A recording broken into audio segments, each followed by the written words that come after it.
It wasn't the sound of its voice that haunts me the most. It was the way it used my dead grandmother's voice to try and lure me out of my truck. Nightbound Bloodline presents 5 Skinwalker Encounter in the Appalachian Mountains. The Appalachian Mountains are old.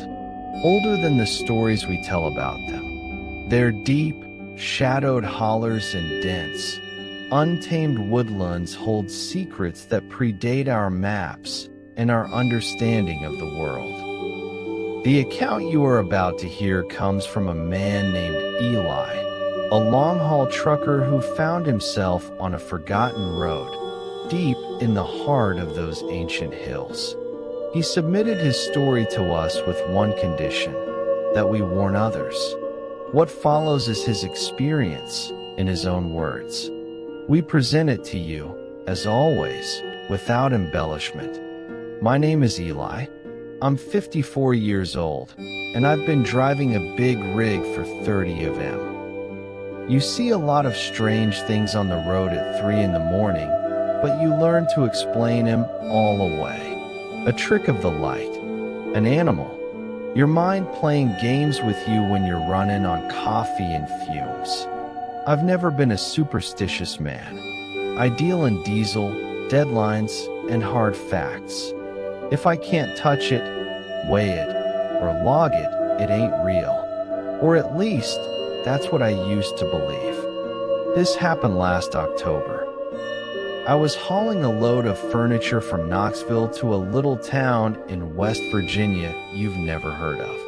My GPS took me on a shortcut to avoid a major accident on the main highway. Soon enough, the asphalt turned to potholed gravel, and the streetlights just stopped. The woods here, they close in on you. It was a moonless night, the kind of dark that feels solid, like you could reach out and touch it. My high beams just got swallowed up by it. There was no sound but the crunch of my tires on gravel and the low whine of my engine. No crickets, no owls. It was too quiet. The air coming through my vent was cold and carried the smell of damp earth and rotting leaves. I had this knot in my stomach, a primal feeling I couldn't shake. I've been in deep woods before, but this was different. This felt watched. That's when I saw the first one. A figure just at the edge of my headlights, maybe 50 yards ahead. It was standing upright, on 2 legs, but it was all wrong. It was tall and gaunt, with matted, grayish fur that clung to its frame like wet newspaper. For a split second, I thought it was a man in a fur coat, some backwoods hermit. But then it turned. Its movements were jerky, unnatural, like a puppet on strings. And its eyes, they caught the light and reflected it back at me, 2 points of sickly, phosphorescent yellow. It just stood there, staring into my soul. My foot slammed on the brake. The truck shuddered to a halt, and as soon as I stopped, it was gone. Vanished into the blackness of the trees like it was never there. My heart was hammering against my ribs. I sat there for a full minute, just trying to catch my breath, telling myself it was a deer, a bear, anything but what my gut was screaming at me that it was. I put the truck in gear and started creeping forward again, my knuckles white on the steering wheel. That's when I saw the second one, and the third. They were further back in the trees, just standing there. Silent sentinels, watching me pass. I counted 5 of them before I lost my nerve and punched the gas, the gravel flying up behind me. I thought I was in the clear. I was doing maybe 40 on this godforsaken road when something heavy landed on the roof of my cab. The whole rig shook. I let out a yell, swerved, and nearly went into a ditch. I looked up, and through the windshield, I saw its head and shoulders lean down over the hood. It was crouched on my roof, peering in at me. This close, I could see every horrifying detail. Its face was like a wolf's, but longer, stretched over a skull that was too human. Its snout was pulled back in a snarl, showing teeth that were yellowed and too long. Its fur was patchy, and in places, I could see raw, pink skin underneath. And the smell? God, the smell. It seeped through the metal, through the glass. It was the stench of a rotted carcass left in the sun, mixed with the musky odor of a wet dog. But its eyes, they held an intelligence. A malicious, ancient cunning. This was no animal. This was something that knew what it was doing. I slammed on the brakes again, hoping to throw it off. It just dug its claws, long, black, curved things, into the metal of my roof with a sound like nails on a chalkboard. I could hear it scraping, pacing back and forth up there. Then it started talking, but it wasn't talking. It was mimicking. It started with my own voice. "Let me in, Eli. I'm scared out here." It was perfect. A flawless copy of my own panic. My blood went cold. I just shook my head, my hands clamped over my ears. Then it changed. It was a woman's voice, sweet and old and fragile. A voice I hadn't heard since I was a boy. "Eli, honey, it's your Nana. It's so cold out here. Won't you open the door for your Nana?" My grandmother had been dead for 15 years. I felt the world spin. I was hyperventilating. I started praying, something I hadn't done since I was a kid. I screamed at it, "You're not her. Get away from me." The thing on the roof went silent. Then it let out a sound I can only describe as a cackle, a dry, rattling, hateful sound. It jumped off the roof, landing in the road in front of my truck with a heavy thud.